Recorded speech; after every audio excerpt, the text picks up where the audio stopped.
Kita harus jadi pemimpin yang mengerti sejarah kita, yang mengerti latar belakang bangsa kita, yang mengerti sejarah Nusantara, yang mengerti sejarah daerah-daerah, yang mengerti sejarah Nusantara dari Sabang sampai Merauke. Kita harus paham bahwa ratusan tahun kita ini diintervensi, diganggu, bahkan dijajah. Ini harus kita ngerti, kita harus paham.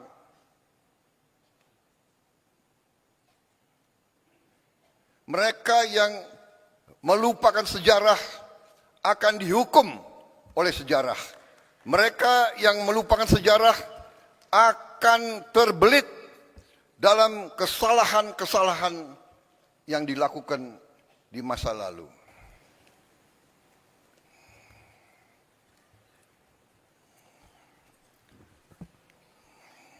Bismillahirrahmanirrahim. Assalamualaikum warahmatullahi wabarakatuh. Selamat pagi. Salam sejahtera bagi kita sekalian. Shalom, salve, Om Swastiastu, Namo Buddhaya, salam kebajikan. Yang saya hormati, Wakil Presiden Republik Indonesia, Saudara Gibran Rakabuming Raka, Menteri Dalam Negeri, sebagai penyelenggara kegiatan, Jenderal Polisi Purnawirawan Muhammad Tito Karnavian, para Menteri Koordinator, para Menteri, Kepala Badan, Jaksa Agung, Kapolri, Panglima TNI, Kepala BIN, para penasihat khusus Presiden, Ketua Dewan Ekonomi Nasional, Ketua KPK, para Wakil Menteri, Wakil Kepala Badan, dan seluruh anggota Kabinet Merah Putih yang hadir. Yang saya hormati dan saya banggakan, seluruh kepala daerah setanah air yang hadir, para gubernur, para wakil gubernur, para bupati, para wakil bupati, para wali kota, para wakil wali kota, dari seluruh penjuru tanah air yang hadir pada siang hari ini. Para pimpinan DPRD tingkat provinsi, pimpinan DPRD tingkat kabupaten dan kota, DPR Papua dan DPR Aceh yang saya hormati, para eselon 1, kementerian dan lembaga, para Panglima Kodam, Komandan Kodairal, Panglima Kodau, para Kapolda, Kajati dan Kabinda dari seluruh tanah air yang hadir, para Komandan Korem, Komandan Lanal, Pangkalan TNI AL, Komandan Lanut, Pangkalan TNI AU, Komandan Kodim, Kapolres dan Kajari dari seluruh Indonesia yang saya hormati dan saya banggakan. Para Kepala Badan Pusat Statistik tingkat provinsi dan kabupaten kota yang saya hormati dan sebagainya. Yang saya hormati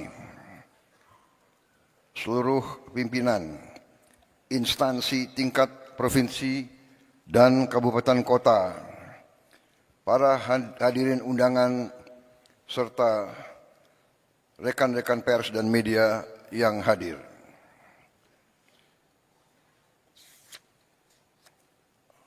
Pertama-tama, sebagai insan yang bertakwa, marilah kita tidak henti-hentinya memanjatkan puji syukur kehadirat Tuhan Maha Besar, Maha Kuasa bagi umat Islam Allah Subhanahu wa taala yang memiliki sekalian alam. Hanya kepadanya lah kita berdoa dan hanya kepadanya lah kita memohon pertolongan. Kita bersyukur atas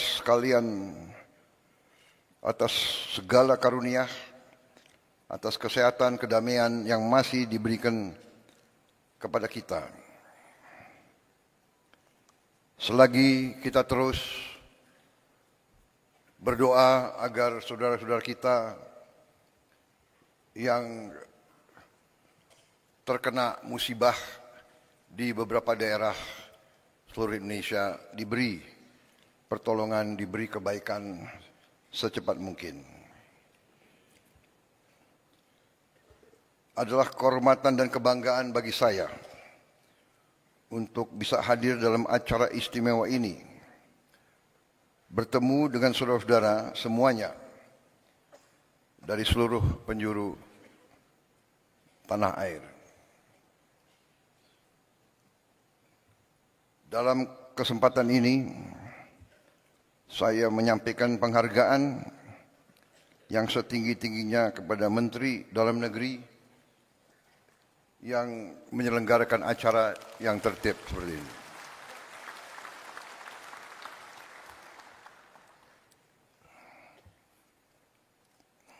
Hati saya bergetar melihat, mendengar dan merasakan semangat saudara-saudara sekalian.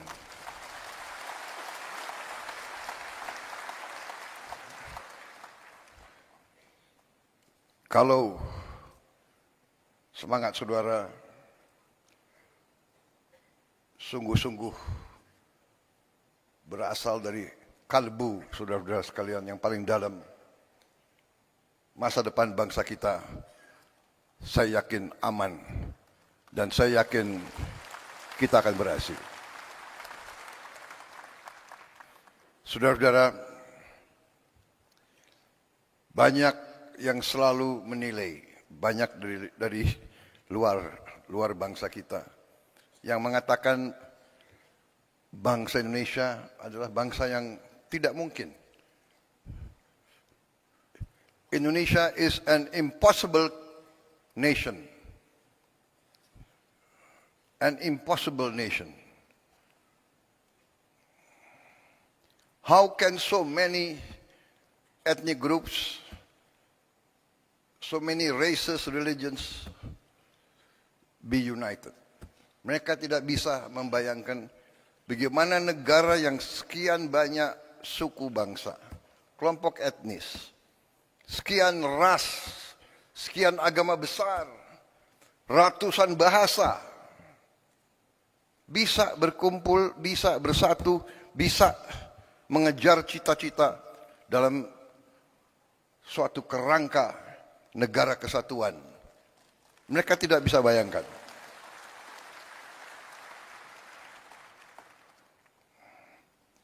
Dan terus terang aja, kita sebagai pemerintahan dari tingkat terpusat sampai tingkat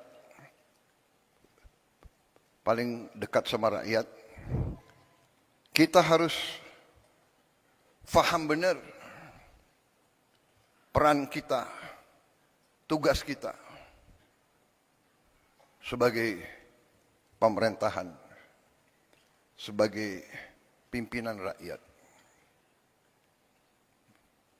Bangsa kita, rakyat kita adalah rakyat yang baik, rakyat yang ingin hidup dalam ketenangan dan dalam keadaan harmonis. Mereka berharap, bahkan mereka mendambakan selalu pemimpin yang baik, pemimpin yang adil, pemimpin yang jujur, pemimpin yang bekerja untuk kepentingan rakyat semuanya, bukan segelintir orang. Bahkan mereka tidak suka pemimpin yang hanya memajukan kepentingan pribadinya saja. Ini saudara-saudara adalah harapan semua rakyat kita. Dan hari ini bagi saya adalah suatu kesempatan yang baik bahwa saya bisa bertatap muka dengan hampir bisa dikatakan 99% pemerintah Republik Indonesia dari tingkat pusat sampai tingkat daerah. Saudara-saudara, saya katakan tadi kita dianggap negara yang tidak mungkin. The impossible country, the impossible nation. Tapi kita juga harus jadi pemimpin yang tidak lugu. Kita harus jadi pemimpin yang waspada. Kita harus jadi pemimpin yang mengerti, yang tahu situasi. Kita harus jadi pemimpin yang mengerti sejarah kita, yang mengerti latar belakang bangsa kita, yang mengerti sejarah Nusantara, yang mengerti sejarah daerah-daerah, yang mengerti sejarah Nusantara dari Sabang sampai Merauke. Kita harus paham bahwa ratusan tahun kita ini diintervensi, diganggu, bahkan dijajah. Ini harus kita ngerti, kita harus paham.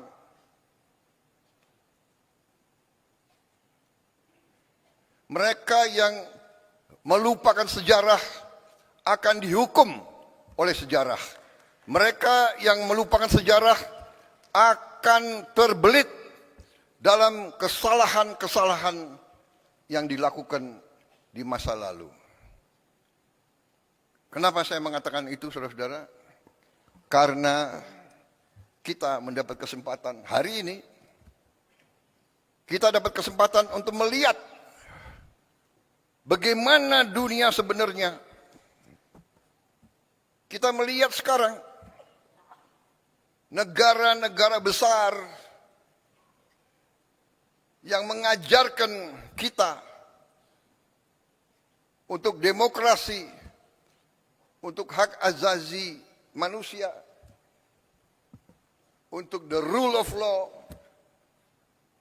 untuk menjaga lingkungan hidup. Merekalah yang melanggar apa yang mereka ajarkan.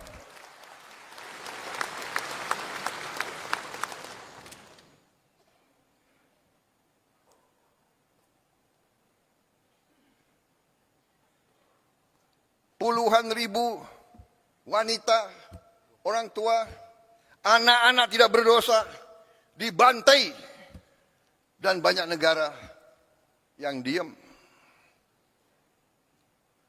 Di mana hak asasi manusia? Di mana demokrasi yang mereka ajarkan? Karena itu, saudara-saudara, kita sebagai pemimpin, kita harus waspada, kita harus mengerti. Saudara-saudara sekalian, perjuangan bangsa yang puncaknya ada dalam proklamasi 17 Agustus 1945 dan dalam penyerahan kedaulatan kepada kita yang kita rebut dengan darah, dengan keringat, dan dengan air mata. Kita rebut melalui perjuangan ratusan tahun di semua daerah. Negara ini yang sekarang, saudara-saudara, yang sekarang ada dalam kendali kita,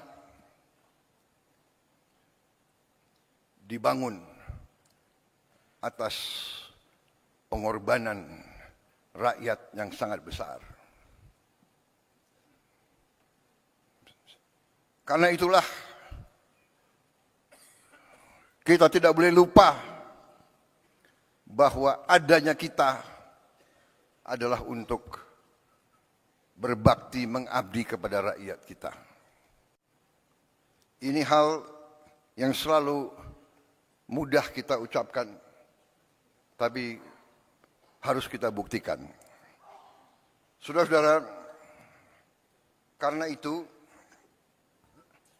saya ingin dalam taklimat saya menyampaikan beberapa hal. Yang pertama, saudara-saudara, bahwa karena sejarah kita, ya, karena kita pernah dijajah, karena kita pernah mengalami pemerintahan penjajah yang imperialis dan rasialis,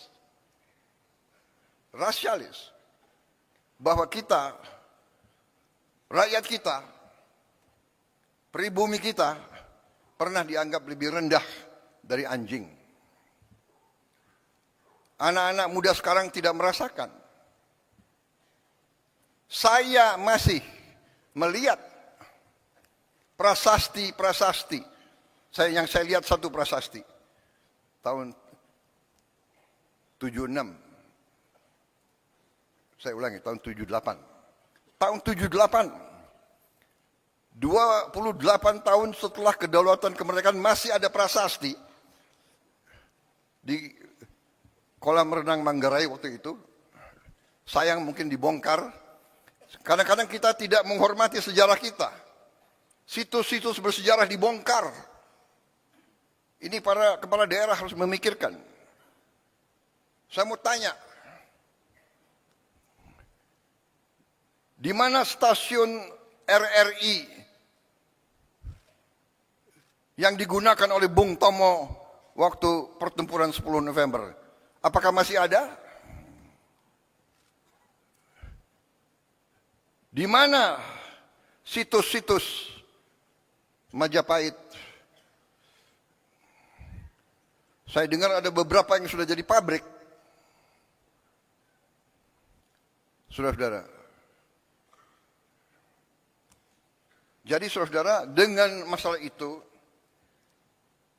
saya ingin juga mengatakan bahwa kita sampai di sini hari ini melalui perjuangan yang lama dan melalui kepemimpinan presiden-presiden dan pemerintahan-pemerintahan yang terlebih dahulu. Presiden dengan pemerintahan, dengan para gubernur, para bupati, yang terdahulu, semuanya telah menyumbang, semuanya telah berkontribusi terhadap kehadiran kita hari ini. Ini saya tidak mengatakan ini sebagai suatu kata-kata indah, ini saya yakini. Karena itu saya selalu mengajak, apapun perbedaan kita, karena kita berbeda, pasti. Kita berbeda suku, kita berbeda ras, mungkin kita berbeda agama, kita berbeda aliran pemikiran politik. Tapi kita adalah satu bagian, satu keluarga besar Indonesia.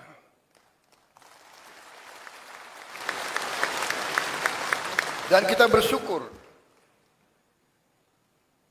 mulai dari presiden pertama dan selanjutnya, setiap presiden telah memberi sumbangan yang besar terhadap kelangsungan hidup bangsa Indonesia. Kalau kita melihat kekurangan-kekurangan, kalau kita melihat kesalahan-kesalahan, ya, ada kesalahan, ada kekurangan. Karena manusia itu ada kemampuan dan ada batas kemampuan. Tetapi kalau kita lihat sekali lagi, kalau kita belajar sejarah, kita lihat konteks. Bagaimana Bung Karno, Bung Hatta, dan pemimpin-pemimpin kita begitu menerima kedaulatan pemerintahan, begitu dihantam oleh pemberontakan, oleh kudeta, macam-macam. Ada angkatan perang Ratu Adil dipimpin oleh Westerling. Beberapa hari, 2 minggu setelah penyerahan kedaulatan, terjadi usaha pembunuhan presiden, wakil presiden, perdana menteri kita, dan pimpinan-pimpinan kita. 2 minggu dan seterusnya muncul. Jadi saudara-saudara, kita harus sadar konsep Indonesia ini tidak disukai oleh banyak kekuatan-kekuatan di dunia. Dan kita terbuka saja. Mungkin beberapa kekuatan-kekuatan yang dekat sama kita. Karena itu saudara-saudara, bahwa dari mulai presiden pertama, kita Indonesia, tapi seluruh dunia berada di tengah perang ideologi besar. Perang ideologi besar di dunia, di mana dunia dipecah menjadi blok. Ada blok komunis dan blok anti komunis. Blok, bisa dikatakan blok demokrasi atau blok kapitalis. Ini kenyataan. Jadi Indonesia kita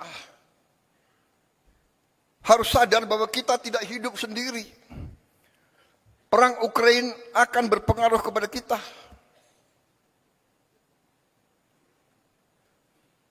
Peristiwa di Gaza berpengaruh kepada kita. Saudara-saudara. Jadi saudara-saudara, ini yang saya ingin sampaikan ke seluruh barisan pemerintahan. Marilah kita waspada. Marilah kita mengerti tantangan-tantangan yang ada di dunia ini. Saudara-saudara, saya baru pulang dari Eropa. Saya ketemu tokoh-tokoh dunia. Saya hadir di Davos. Puluhan kepala negara hadir. Hampir semua merisaukan pecahnya perang dunia ketiga. Kita di sini menghadapi tantangan, ya, perubahan iklim mengakibatkan kita menerima banyak bencana dan sebagainya.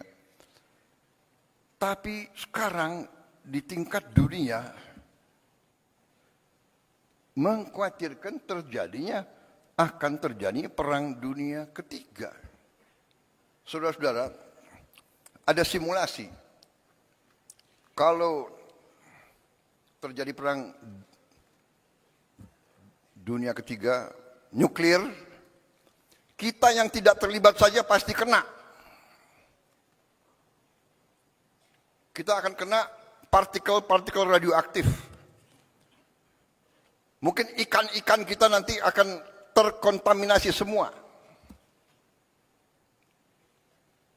Akan terjadi nuclear winter.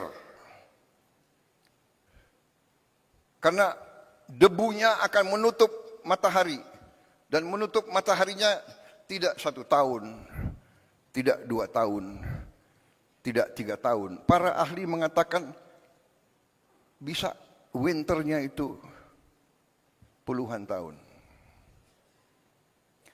Ini yang dibicarakan di dunia. Karena itu saya jalankan sebagai mandataris meneruskan warisan pendiri-pendiri bangsa kita. Saya menjalankan politik luar negeri yang menganut tetap garis kita bebas aktif tapi non-aligned, non-block. Kita tidak akan ikut fakta militer manapun.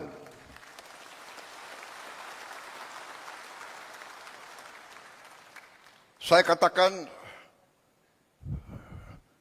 filosofi luar negeri saya adalah 1000 kawan terlalu sedikit, 1 lawan terlalu banyak.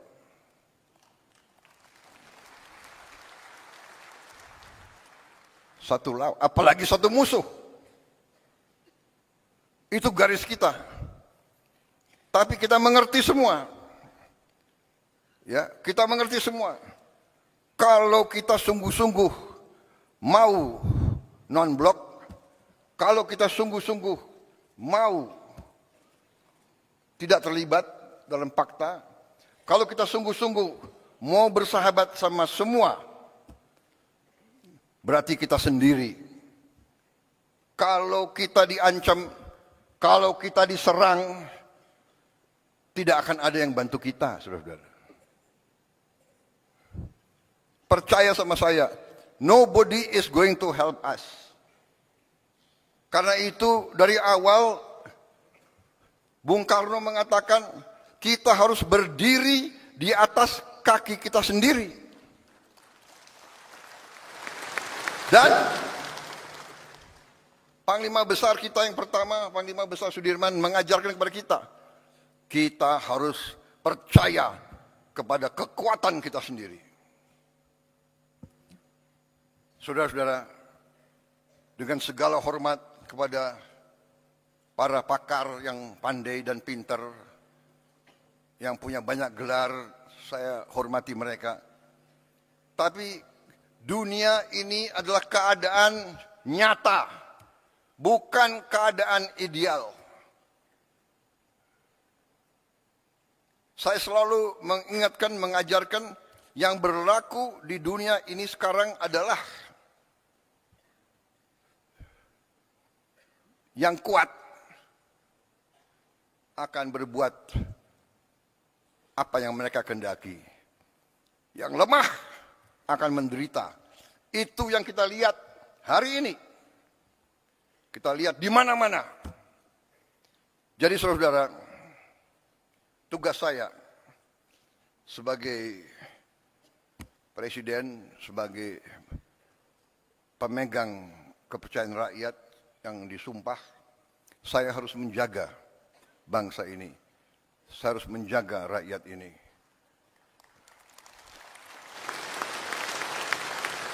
Kadang-kadang gampang untuk kita bilang, gampang kita ngomong.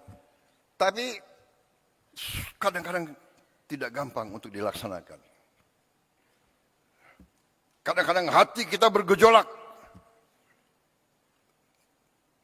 Tapi kita harus senyum. Karena kita sudah memilih akan baik sama semua. Untuk melindungi rakyat kita. Kita tidak bisa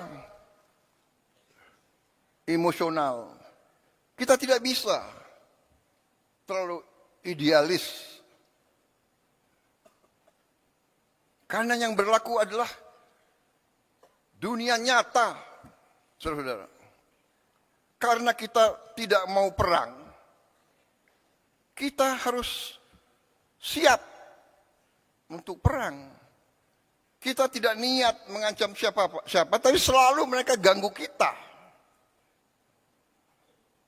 Kenapa saudara-saudara? Karena Indonesia, Nusantara kita, semua pulau-pulau kita adalah kaya dengan sumber daya alam yang luar biasa. Inilah Karena inilah negara-negara Eropa ratusan tahun ke kita. Negara-negara di utara ke kita. Mereka ke kita ratusan tahun. Belanda, Portugis, Spanyol, Prancis, Inggris, Jepang, Mongol. Mereka ke sini bukan untuk wisata.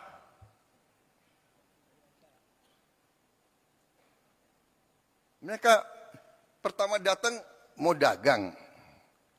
Karena bangsa kita baik, kita nih, genetika kita nih baik, ya kan? Kita suka dengan tamu. Benar? Suka dengan tamu. Semua suku, kalau kedatangan tamu, diterima dengan baik. Walaupun rakyat kita miskin, tamu datang diterima dengan baik.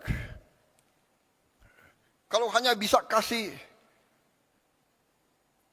nasi pakai garam, itu dikasih.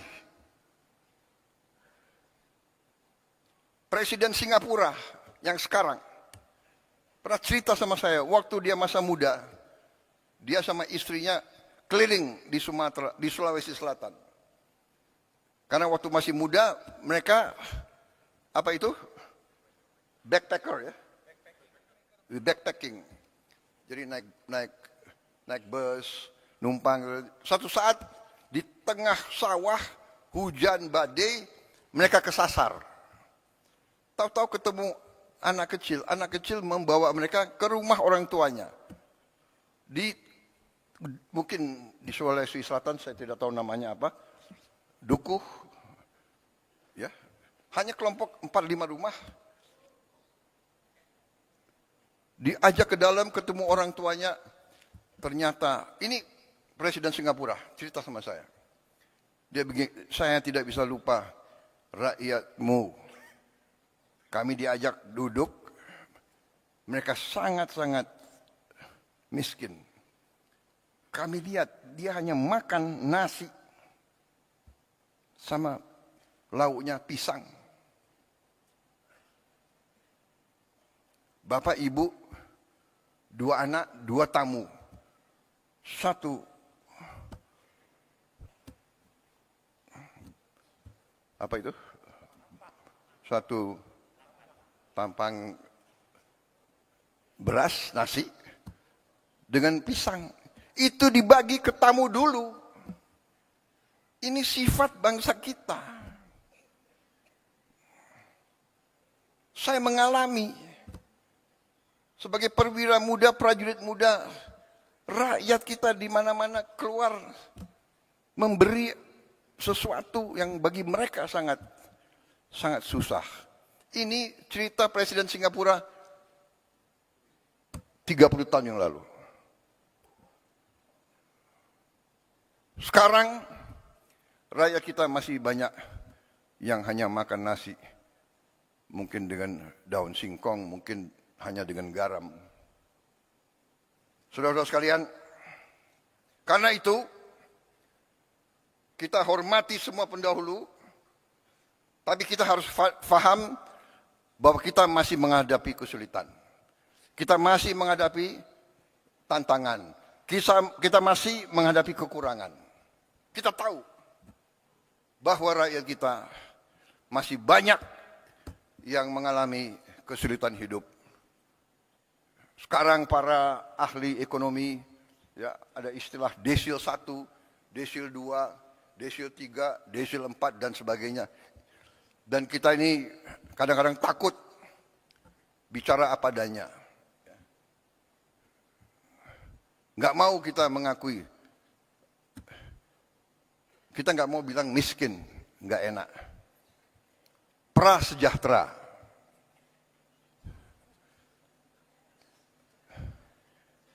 Miskin kasihan kita, tapi nggak enak kita, ya kan? Prasejahtera. Habis itu ada istilah lagi, apa itu? Bahasa Inggrisnya, the aspiring middle class. Jadi orang yang berusaha naik ke middle class. Dia berusaha naik, berarti dia belum sampai kan? Berarti dia bukan kelas menengah. Kalau dia nggak kelas menengah, dia kelas apa? Ya. Tapi dia aspiring middle class. Ini BPS. Pinter juga kalian cari istilah-istilah itu. Tapi saya mengerti. Saudara tidak mau turunkan moral bangsa Indonesia. Habis itu the aspiring middle class. Habis itu ada yang rentan miskin. Gimana rentan miskin? Gimana? Iya kan? Rentan miskin. Habis itu miskin. Baru sangat miskin. Saudara-saudara, kita harus berjuang bersama-sama. Semua unsur, semua tingkatan, semua latar belakang, semua partai manapun, kita harus bersatu. Kita harus berjuang menghilangkan kemiskinan dari bumi Indonesia. Kita tidak boleh menyerah. Kita tidak boleh takut dengan kesulitan. Kita tidak boleh mengatakan, aduh, apa bisa, apa mampu. Karena di sini banyak kelompok. Ada kelompok-kelompok, apa bisa, apa mampu. Selalu menimbulkan keraguan-raguan. Ini orang Indonesia atau orang apa ini? Saya bingung. Ini, wartawan masih ada ya? Baik,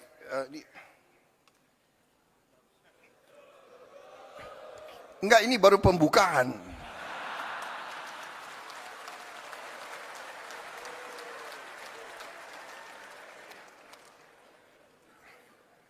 Saya belum sampai ke halaman pertama, belum selesai. Jadi saudara-saudara, ya, kita tidak boleh menyerah sebelum bertanding. Kemiskinan terlalu banyak. Saudara-saudara, ya, kemiskinan terlalu banyak. Tapi ini tidak bisa kita terima karena kekayaan kita sangat-sangat banyak. Sangat-sangat banyak. Tapi, terus terang aja, kita harus berani mengakui bahwa unsur pimpinan di semua tingkat, unsur elit. Apa arti elit? Elit itu ya pemimpin, elit ya di atas.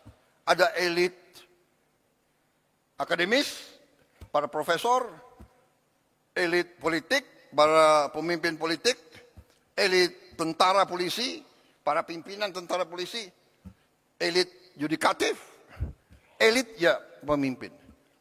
Kita harus akui bahwa elit Indonesia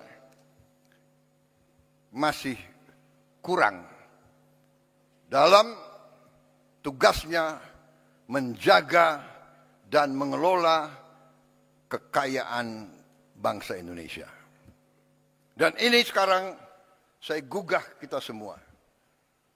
Saya gugah, mari kita semua sebagai pemimpin, mari kita sekarang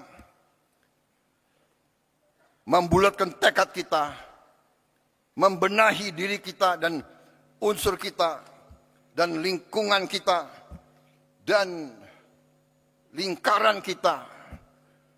Mari kita bertekad untuk menyelamatkan, menjaga, dan mengelola kekayaan alam kita untuk sebesar-besarnya kepentingan rakyat kita. Saya menggugah, saya mengajak, mari saudara-saudara, kita bersatu. Tidak ada urusan saudara berasal dari partai mana. Jangan kita terlibat dalam apa itu? Dalam sekat-sekat yang timbul karena sejarah. Kita belajar dari sejarah. Segala pertikaian, segala permusuhan, segala Kesalahan mari kita tanam dalam-dalam. Kita bisa bicara, kita bisa ribut terus. Kita bisa ribut terus. 200 tahun yang lalu, kakek dari kakekmu, atau apa itu, buyut dari buyutmu, waktu itu mencuri sapi saya, sapi buyut saya. Mau diteruskan permusuhan itu. Perang 200-300 tahun mau kita teruskan. Saudara-saudara, tidak ada gunanya. Tidak ada gunanya karena dunia ini berkembang sangat cepat. Dunia ini berkembang sangat-sangat cepat. Saudara-saudara, nanti tahap kedua dari taklimat saya yang khusus intern, teman-teman wartawan kita persilakan makan siang di luar. Saya akan jelaskan cerita-cerita menarik. Intinya saudara-saudara sekarang, intinya saya dipilih, sekarang saya akan bekerja untuk seluruh rakyat Indonesia. Saya tidak akan tanya, ini gubernurnya partai mana ya? Dulu milih calon nomor 1, nomor 2, atau nomor 3. Saya nggak akan tanya. Buktinya, saya kalah di Sumatera Barat, benar? Tapi tetap MBG sampai ke Sumatera Barat. Tetap Koperasi Merah Putih. Tetap kita bangun, kita rehabilitasi Sumatera Barat. Saya juga kalah di Aceh kan. Tapi tetap kita bangun Aceh habis-habisan. Gak ada. Tidak boleh ada permusuhan, tidak boleh ada sakit hati. Kalah menang biasa karena kita mengabdi untuk bangsa dan rakyat Indonesia.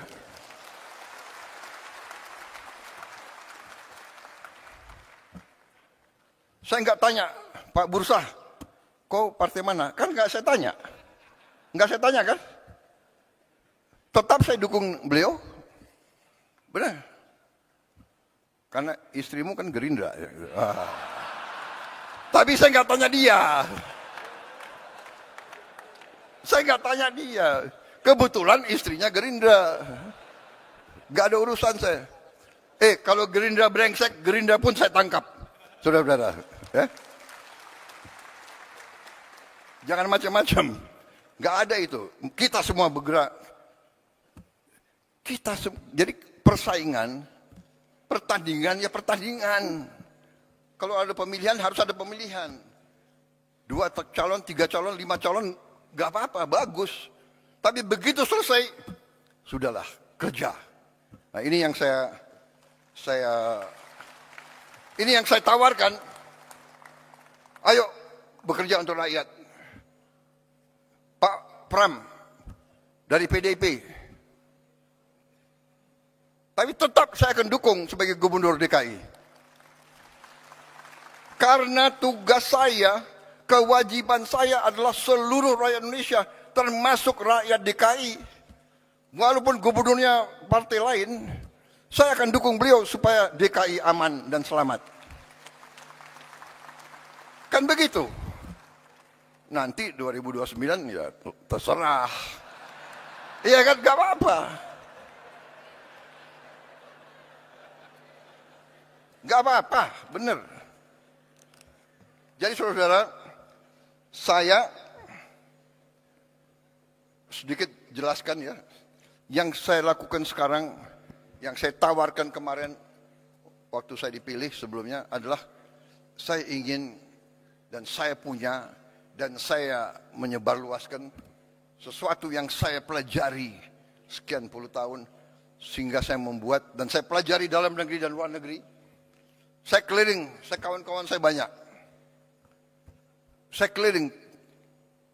Tiap kali saya suatu negara, walaupun saya nggak berkuasa dulu, Saya datang ke Pak Mahathir, waktu dia lagi kuat-kuatnya, Pak Mahathir, bagaimana Bapak menghadapi korupsi? Saya tanya, Pak, yang mengganjel saya sebagai patriot Indonesia adalah korupsi yang terlalu banyak di Indonesia. Bagaimana Bapak menghandle? Dia kasih pelajaran, dia kasih tips-tipsnya. Dia bilang, you bisa atasi korupsi hanya melalui pendidikan. Pendidikan begitu vital. Habis itu saya ketemu pemimpin di Thailand, saya tanya. Saya ketemu pemimpin di mana-mana. Sehingga saya membuat satu strategi yang sudah ada di buku, yaitu saya beri nama strategi transformasi bangsa. Jadi kita mau menjadi negara maju modern. Ya. Kriteria kita adalah maju modern, di mana seluruh rakyat kita mengalami kualitas hidup yang baik. Kita tidak bermimpi untuk menjadi high income country. Kita tidak bermimpi kita mau hidup seperti Norwegia atau Kanada, atau kita hanya mau supaya semua rakyat kita hidup, kualitas hidupnya baik. Artinya makan harus cukup sehat, kesehatannya harus dijamin, anak-anaknya harus sekolah dengan baik, dia punya penghasilan yang cukup. Dan inilah strategi yang kita buat, ya, yang saya sebut 8 misi dari Asta Cita, 17 program prioritas, dan program hasil terbaik cepat. Ya. Dan saudara-saudara, dari itu, ya, kalau bisa saya ringkas, lebih sederhana, yaitu fondasi pertama kita, mau tidak mau, suka tidak suka, kita harus swasembada pangan. Swasembada pangan. Tidak ada alternatif. Kalau kita mau merdeka, kalau kita mau sejahtera, kita harus jamin produksi pangan. Sehingga pangan bisa dinikmati oleh seluruh rakyat kita. Swasembada pangan adalah syarat, itu adalah pilar yang utama dari strategi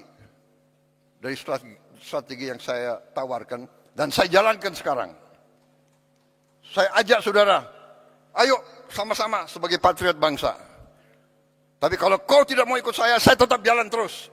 Karena saya bertekad Indonesia harus mampu mencapai kemerdekaan yang sejati. Kemudian swasembada energi. Harus.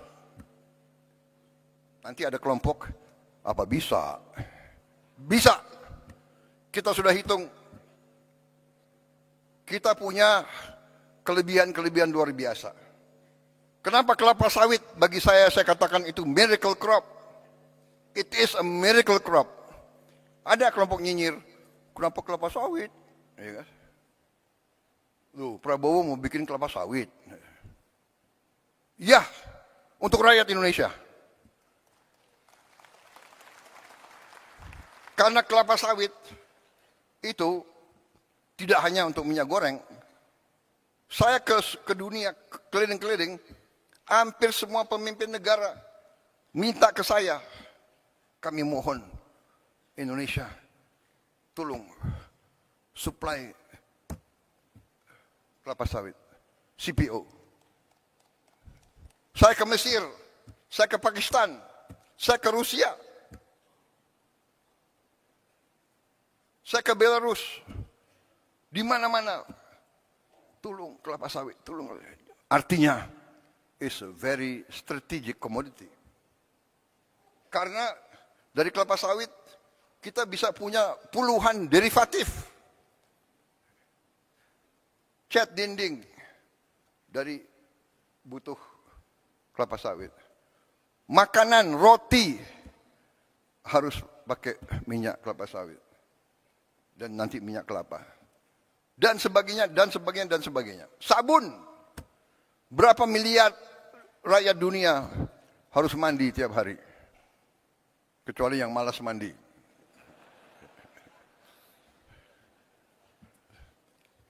Kadang-kadang pasukan komando mandinya sekali 2 minggu gitu. Kalau di hutan nggak boleh mandi. Saudara-saudara, tapi yang lebih utama kelapa sawit, dari kelapa sawit kita bisa bikin solar.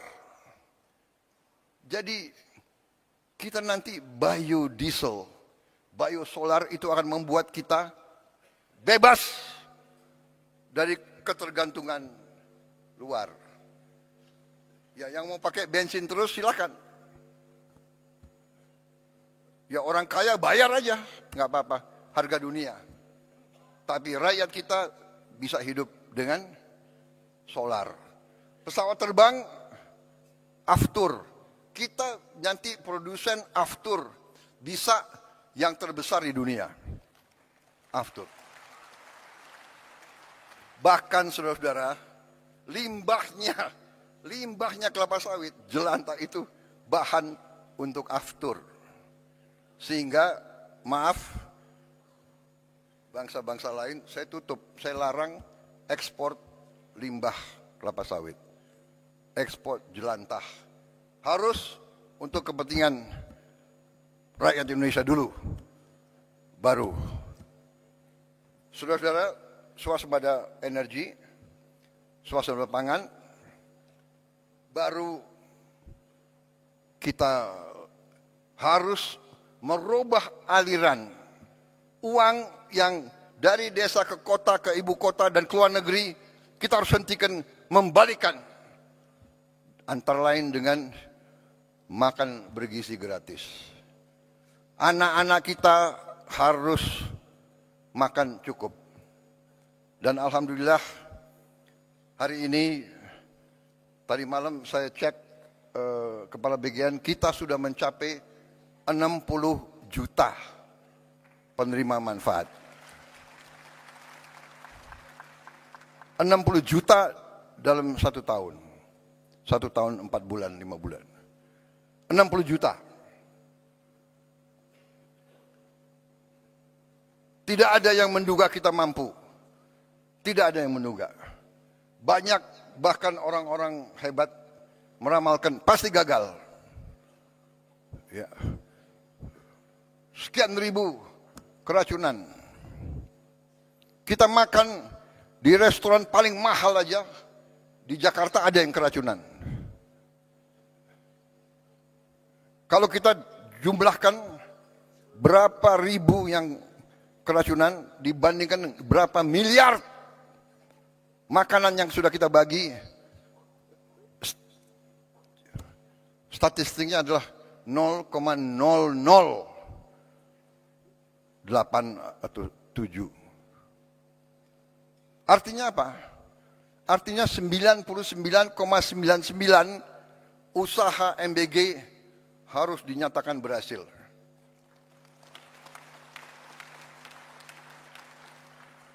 Saya tidak mengerti. Ya, mungkin dasarnya adalah menganggap lawan politik, apa saja dibuat harus diserang, harus dijelek-jelekan. Ya inilah usaha kita untuk menjelaskan. Tetapi saya hanya ingin beritahu saudara-saudara, saya baru 1 hari yang lalu, para ahli pakar dari White House sedang mempelajari MBG kita ini. Sedang mempelajari MBG kita sendiri. 3 bulan, 4 bulan yang lalu saya terima rombongan dari Rockefeller Institute datang ke saya. Dan dia mengatakan makan bergizi gratis itu adalah investasi yang terbaik yang bisa dilakukan oleh suatu negara.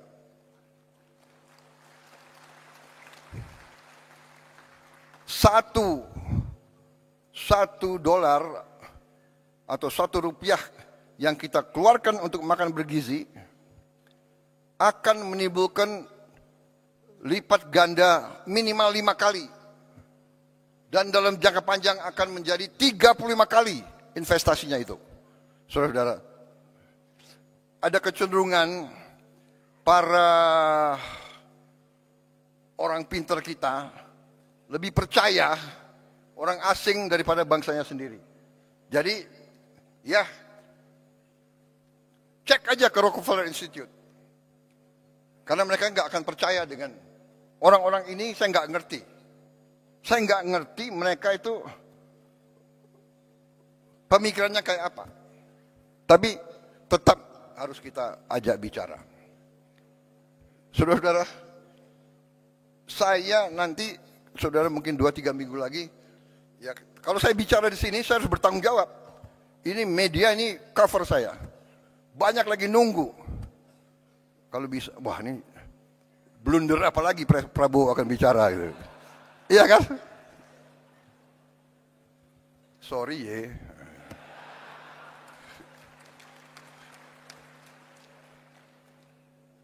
Saya kaget sendiri.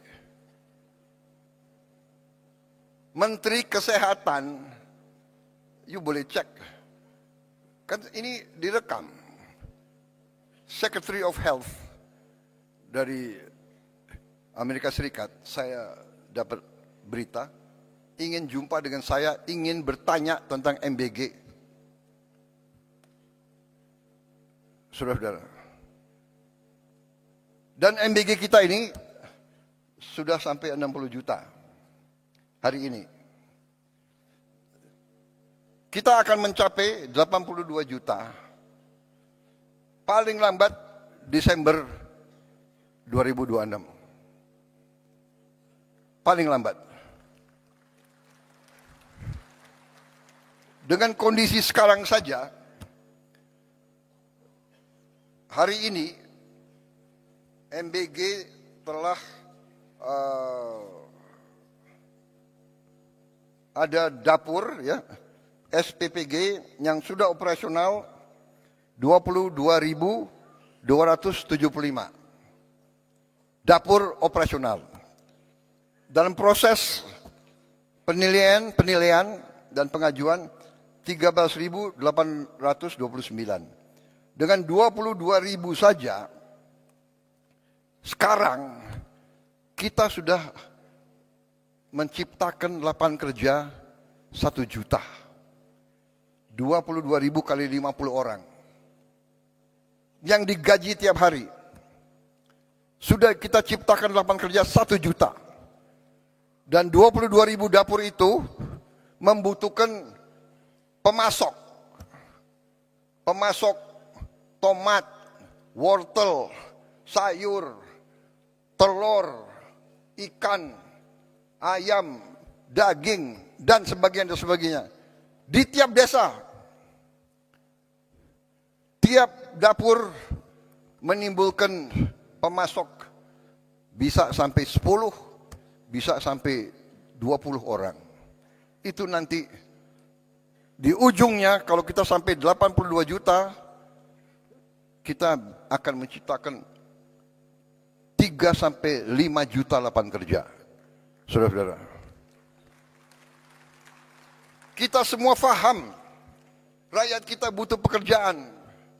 Tapi kalau kita teriak, kita mencela, menghardik, ya, nggak akan tercipta. Saya buktikan kepada saudara-saudara, Prabowo Subianto sebagai Presiden Republik Indonesia, saya telah menghasilkan sekarang 1 juta lapangan kerja. Hanya dari MBG. Dan ada tuduhan untuk menjelekkan kita sebagai bangsa. Jadi begini ya, kalau saudara tidak suka dengan 2-3 orang, jangan merusak seluruh bangsa.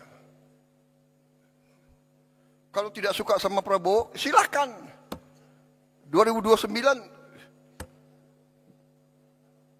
bertarung. Iya kan?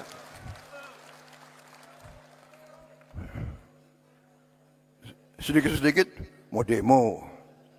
Demo boleh, tapi dia tidak berharap demo, dia berharap kerusuhan.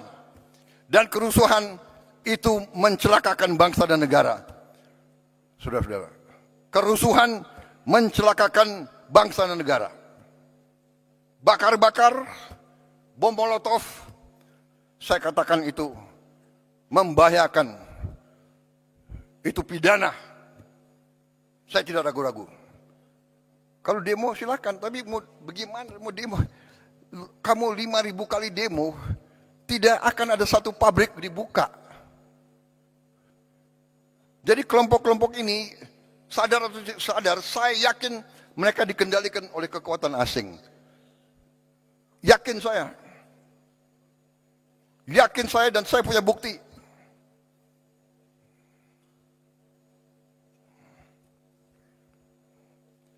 Dan saya menghimbau mereka, hai warga negara Indonesia,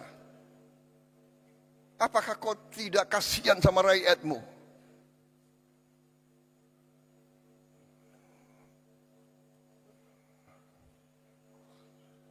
Saudara-saudara, saya tadi sudah tayangkan capaian-capaian kita, dan capaian-capaian ini real, bukan omon-omon.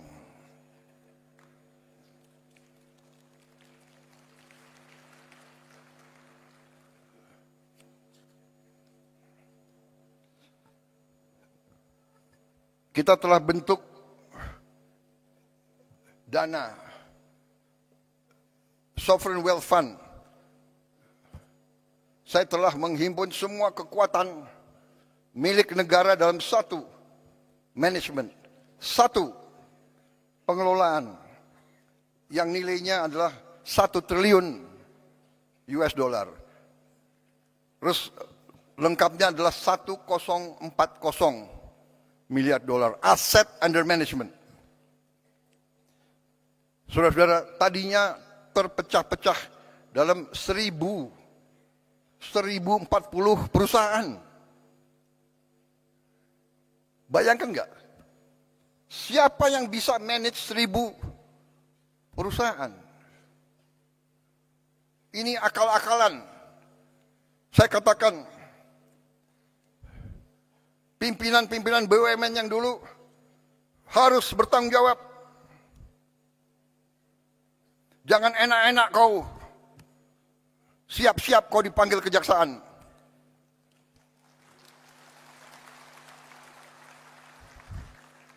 Kan mereka ngejek, Prabowo itu hanya bisa ngomong di podium aja. Oh ya? Ya tunggu aja panggilan. Lu jangan nantang gue lo. Saya hanya takut sama rakyat Indonesia dan Tuhan Maha Besar. Saya hanya takut itu. Dan kita semuanya harusnya itu. Saudara-saudara, sudahlah. Kita ini semuanya sebentar lagi dipanggil. Benar. Dan kalau dipanggil tidak sesuai nomor urut. Tidak sesuai senioritas. Sorry ya. Belum tentu aku duluan dipanggil. Bisa yang muda-muda di sana tuh. Iya kan? Jadi lebih baik berbuat kebaikan. Lebih baik membela rakyat. Lebih mulia, saudara-saudara. Pasti nggak benar. Saudara-saudara, saya paling kasihan. Kalau saya lihat ada tokoh atau kawan atau siapa yang diborgel, ya kan? Pakai baju apa itu? Baju oranye ya? Oranye kan? Pakai warna oranye ya kan? Kasihan anak istrinya. Sekarang ini sudahlah saudara-saudara ya. Macam-macam ada, digital ada apa susah sudah. Saudara-saudara, kita tadi saya sudah katakan kita sudah mencapai 60 juta penerima manfaat tiap hari.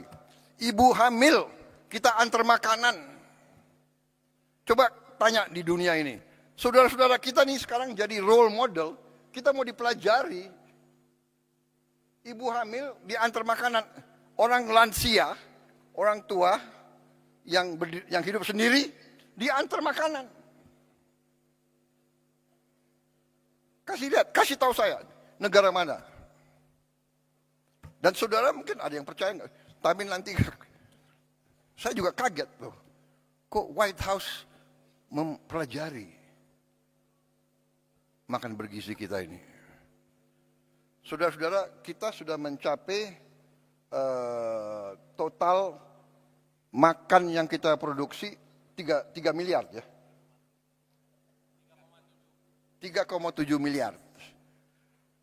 Kalau nanti 82 juta penerima manfaat, kita akan mencapai secara matematik minimal 17 miliar makan yang kita produksi. Saudara-saudara, 70 juta rakyat kita sudah dicek kesehatan gratis. Pertama kali dalam sejarah. Dan yang kita ketemukan hasilnya ya lumayan menantang. Nanti beberapa bulan lagi akan kita wujudkan minimal 28.000 koperasi di tiap desa. Dan koperasi itu koperasi yang operasional, punya gudang, punya cold storage, dan akan punya 2 truk masing-masing koperasi. Tidak akan ada panen yang tidak terjual. Dulu menunggu siapa yang mau ambil. Tengkulaklah, perantaralah, sekarang tidak. Koperasi bisa ngirim sendiri hasil panennya. Kalau belum bisa dijual, dia simpan dalam gudang. Dia punya gudang sendiri. Dan kita akan bikin desa-desa nelayan dan proyek-proyek perikanan sehingga rakyat kita akan dapat ikan seger, protein yang harganya mungkin setengah dari daging. Tiap keluarga Indonesia harus makan lauk protein tiap hari. Itu cita-cita pemerintah Republik Indonesia. Itu cita-cita saya. Dan saudara bisa lihat hasil-hasil kita yang lain. 282.180 sekolah telah menerima interaktif flat panel. Tahun ini sudah selesai. Hampir semua sekolah, termasuk yang terluar dan yang terpencil, yang tertinggal, sudah menerima. Di pulau-pulau terpencil, di gunung-gunung tertinggi, mereka sudah punya panel interaktif. Kemarin di Aceh dan di beberapa bagian ada yang rusak karena banjir, kita akan ganti segera.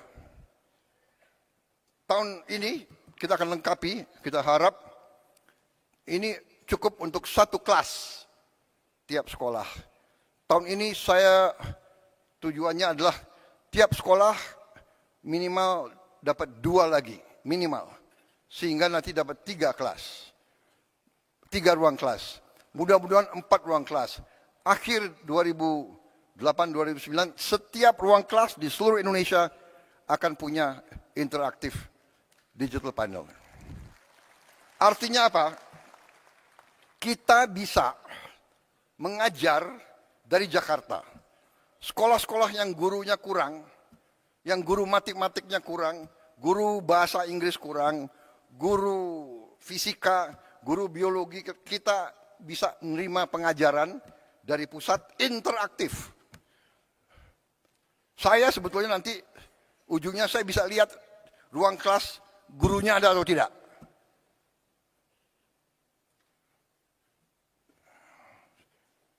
Saudara-saudara, kita tadi hasil produksi kita tertinggi dalam sejarah, cadangan beras kita di Bulog tertinggi dalam sejarah. Hasil investasi kita, lapangan kerja baru sudah terbentuk 2,7 juta. Kita juga sekarang buat inovasi yang jarang dilakukan di dunia. Anak-anak dari kelompok yang paling tidak mampu, kita sekolahkan dalam sekolah berasrama. Kita keluarkan dari lingkaran kemiskinan, kita beri pendidikan yang terbaik. Anak-anak yang tidak mungkin sekolah, kita sekolah, dan kita akan terus. Tidak boleh ada anak di jalanan yang tidak sekolah. Kita akan ambil semua. Saudara-saudara sekalian,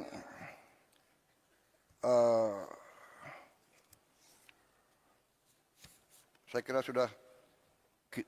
Nanti yang salah satu program kita yang sangat strategis adalah kampung nelayan.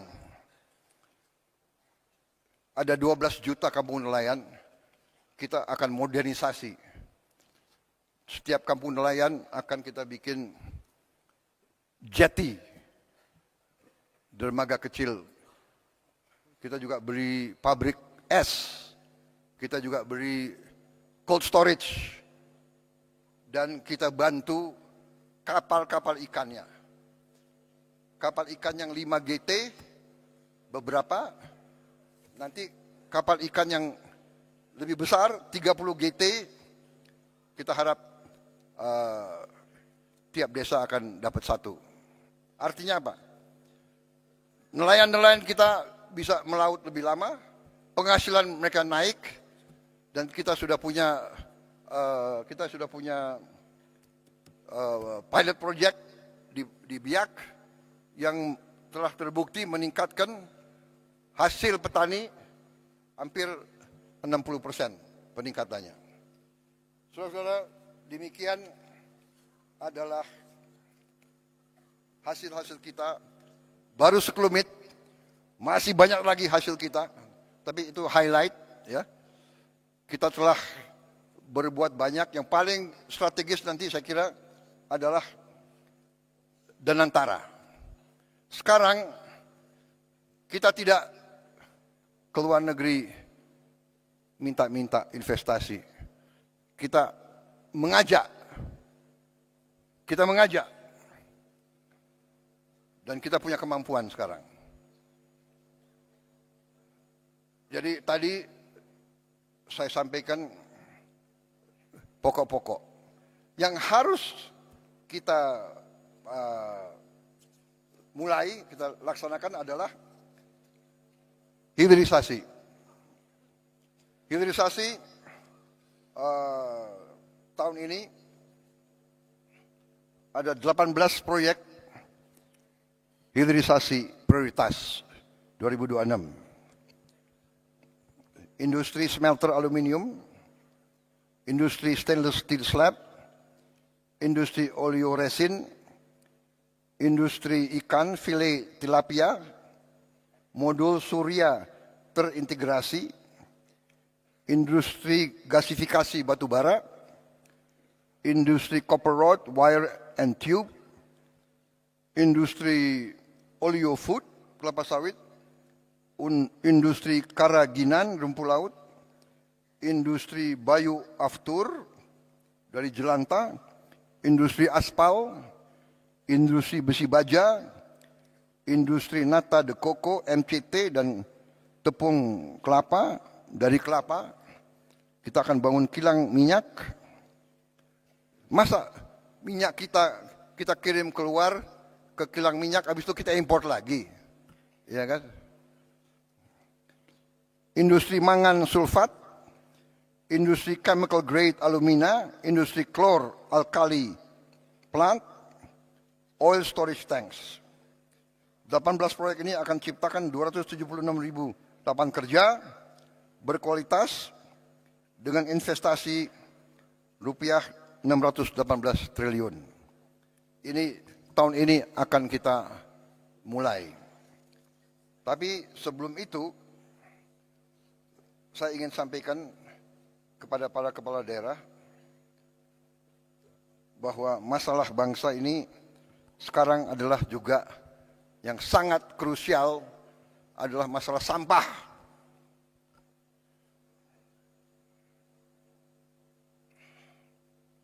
Sampah ini menjadi masalah.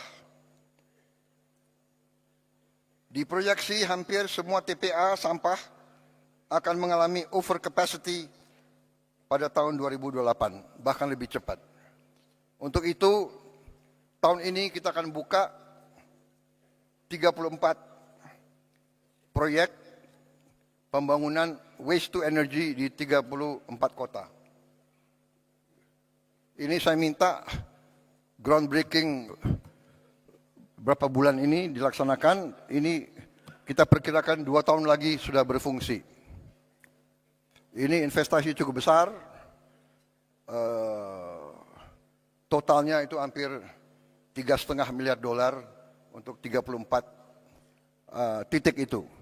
Tetapi setelah saya lihat di beberapa kabupaten, saya yakin bahwa kota-kota kabupaten sudah juga mulai harus ada.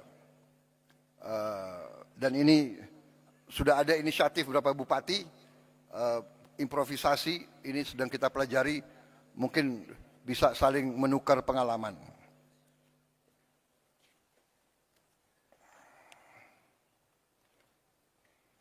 Penyelesaian masalah sampah, kita perlu kerjasama antara pemerintah pusat dan pemerintah daerah, tapi kita tidak boleh menunggu. Karena itu, bila perlu, demi kepentingan rakyat, pemerintah pusat yang akan memimpin. Saudara-saudara sekalian.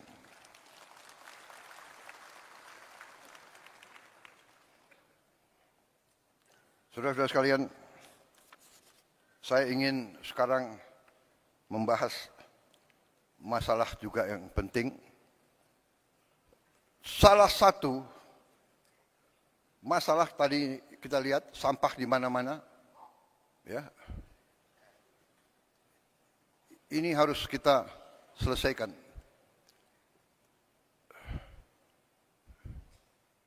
Ini tidak bisa dengan caci maki, teriak-teriak, mengejek, ya kan? Tidak bisa. Ini harus kerja benar. Realita. Ini realita. Saudara-saudara, salah satu yang kita mengerti, yang selalu kelompok itu, kita butuh lapangan kerja. Kita butuh lapangan kerja. Ada gap antara yang kaya dan miskin. Mengerti kita. Kita sudah mengerti masalahnya, ini kita sedang atasi. Saudara-saudara, salah satu adalah pariwisata. Pariwisata menyerap lapangan kerja paling banyak. Menyiapkannya juga paling cepat dan lebih murah dari yang lain-lain. Tapi saya menggugah saudara-saudara sekalian. Pariwisata, apakah turis mau datang melihat sampah? Indonesia indah, dia mau datang lihat kumuh. Dia mau ke Bali, pantai Bali kotor. Saya di Korea ketemu tokoh-tokoh di Korea, menteri-menteri, jenderal-jenderal, kadang-kadang ya tentara dimanapun, dia nggak pakai basa-basi, bicaranya apa adanya. Dia ngomong ke saya, dia bilang, Your Excellency, I just came from Bali. Oh, Bali is so dirty now. Bali not nice. Wah, tapi saya terima itu sebagai koreksi. Ya. Ini kita harus atasi bersama. Ini kalau nggak salah,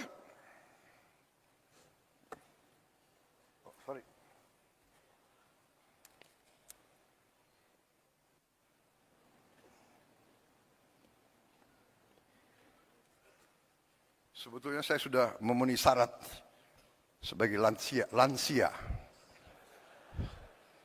Jadi pakai kacamata nggak apa-apa ya.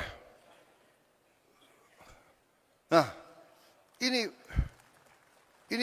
maaf ya, gubernur, bupati-bupati dari Bali ini real loh. Bali bulan Desember 2025. Ini pantai Bali. Bagaimana turis mau datang ke situ lihat sampah?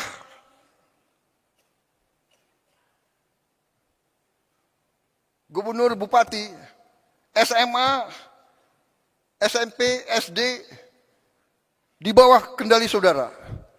Apa susahnya sih? Entah hari Sabtu, hari Jumat, semua anak sekolah kumpul di pantai ini. Ini pantai kita, ini halaman kita. Ayo kita bersihkan rame-rame korve.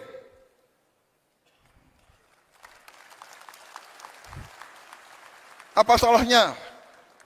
Kalau bupati dan gubernur tidak bisa saya perintah, Dandim, Danrem, saya perintahkan kau, ya, gerakan anak buahmu, korve, tiap hari atau tiap berapa hari, korve, korve, korve. Kepolisian, kerahkan korve, korve, korve.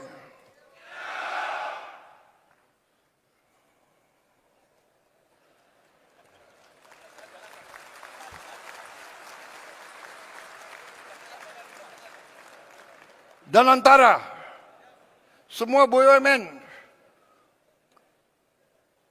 ribuan anak buahnya korve.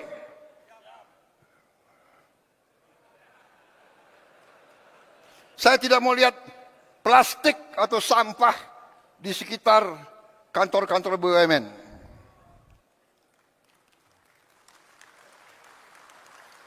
Semua menteri KL sebelum masuk kantor minimal setengah jam bersihkan lingkunganmu. Benar ya? Jangan siap-siap tidak.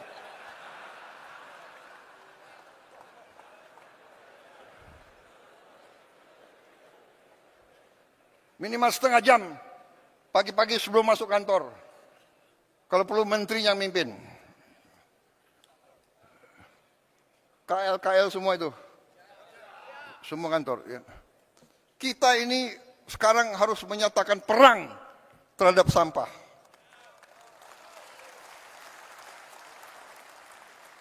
Bagaimana Bupati, Wali Kota? Ini untuk rakyat kita. Sampah itu bencana, sampah itu penyakit. Kita akan berbuat, kita akan dukung, saudara-saudara. Ya.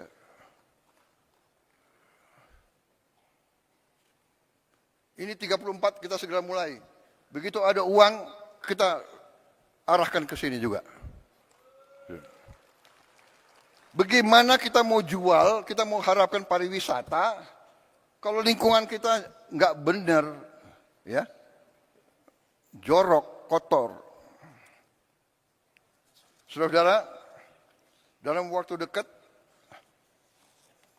saya sebetulnya mau launching apa yang saya sebut Gerakan Indonesia Asri.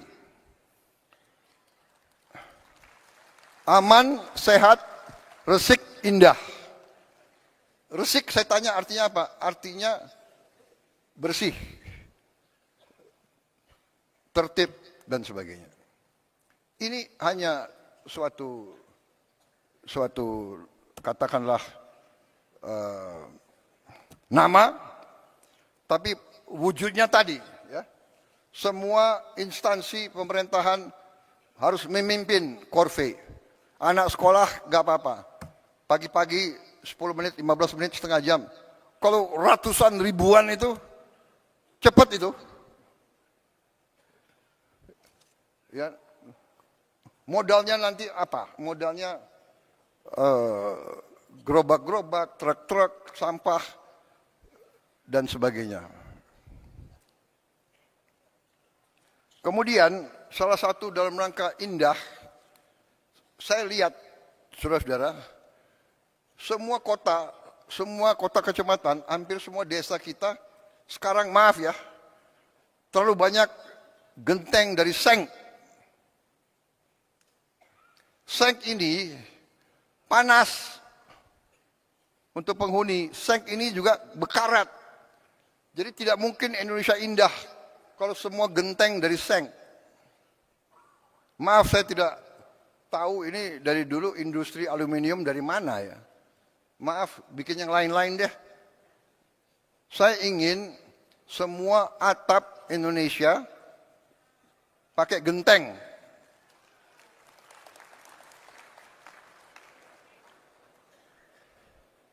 Ya. Jadi nanti ini gerakannya adalah proyeknya adalah proyek gentengisasi seluruh Indonesia. Alat-alat genteng itu, alat pabrik genteng itu tidak mahal. Jadi nanti koperasi merah putih akan kita lengkapi dengan pabrik genteng. Genteng itu bahan bakunya dari tanah dan dengan dicampur dengan beberapa zat limbah lainnya bisa ringan dan kuat. Saya dapat laporan dari profesor-profesor kita bahwa limbah dari batu bara ya, ash itu dari batu bara ya, itu dicampur dengan tanah, bahan genteng yang baik. Jadi saudara-saudara, kita akan bantu saudara, ya, nah itu. Sebelum gentengisasi, sesudah gentengisasi.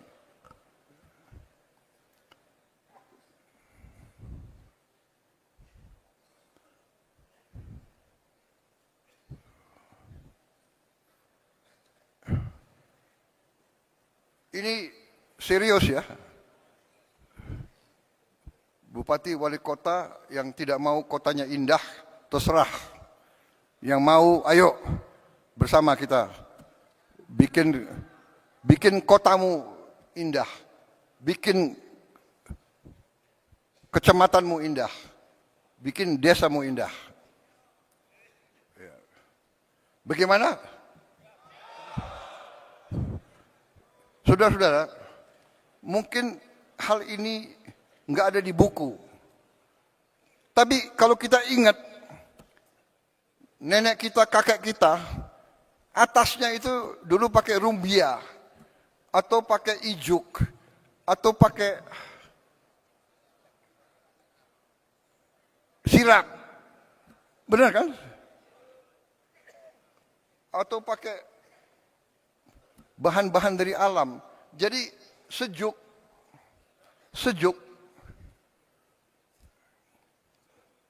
Dulu desa ibu saya di Minahasa, itu pakai rumbia semua, sejuk. Sekarang seng. Jadi saudara-saudara, saya mengajak, ini sangat penting. Turis dari luar, untuk apa didatang melihat seng berkarat? Karat itu lambang degenerasi.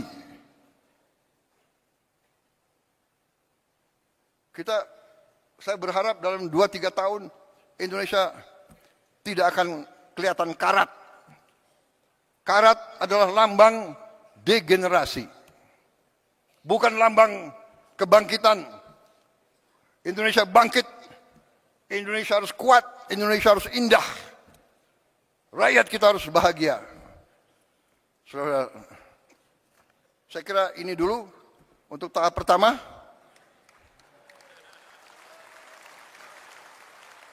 Waktu mungkin untuk Isoma, ya.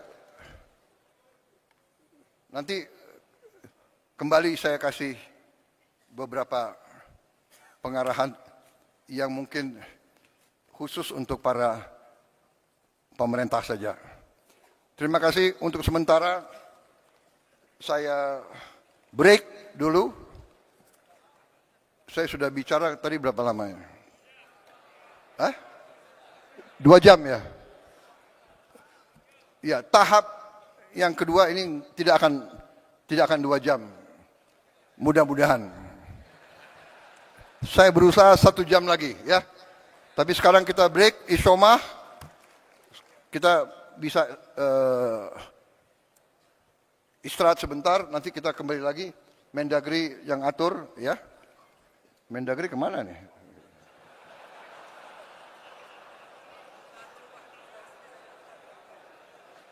Oh, sekarang saya harus buka. Saya buka. Oh ya, ini ada. Pakai apa? Oh.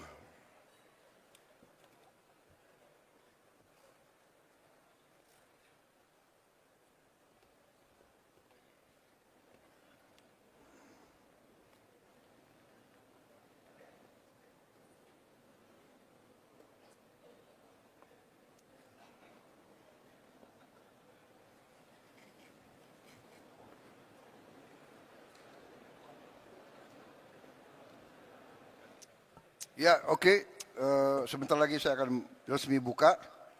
Tapi, oh ya ini juga dalam rangka Indonesia Asri, ya terus terang aja saya minta kepada pemerintah, ya, tolong tertibkan iklan-iklan, spanduk-spanduk terlalu banyak.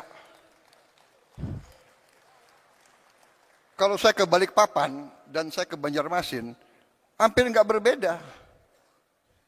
Spanduk. Kalau saya naik ke Hambalang, spanduk. Ayam goreng, pesen satu, dapat satu free. Kenapa harus besar-besar sih? Turis datang nggak mau lihat spanduk. Bogor itu dulu kota paling indah. Kota paling indah, Bung Karno lebih senang di Bogor daripada Jakarta. Dari dulu aku pingin tinggal di Bogor. Akhirnya jadi presiden ya tinggal di Bogor. Saudara-saudara, terlalu banyak spanduk, baliho, iklan.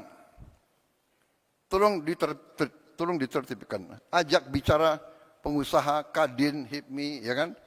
Asosiasi pengusaha, bicara sama mereka. Yuk bikinlah iklan, jangan terlalu, iya kan? Orang ke Bali, lihat, aduh. Orang ke Bali ingin lihat Bali, dia tidak ingin lihat Kentucky Fried Chicken besar-besar, McDonald's, ya kan? Jalan-jalan protokol ditertibkanlah, ya kan? Ajak bicara baik-baik. Kalau kau mau buka bengkel apa, bukalah bengkel tapi depannya ya sopan gitu ya. Ini untuk kita semua. Kabel-kabel listrik seliwan. Ya.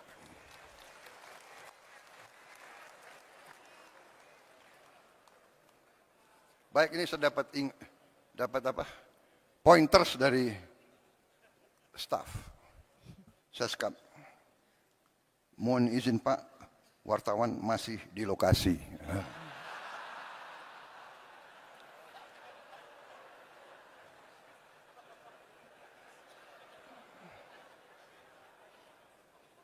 Supaya saya nggak bicara macam-macam lah gitu. Kalau bicara Indonesia harus asri, boleh kan?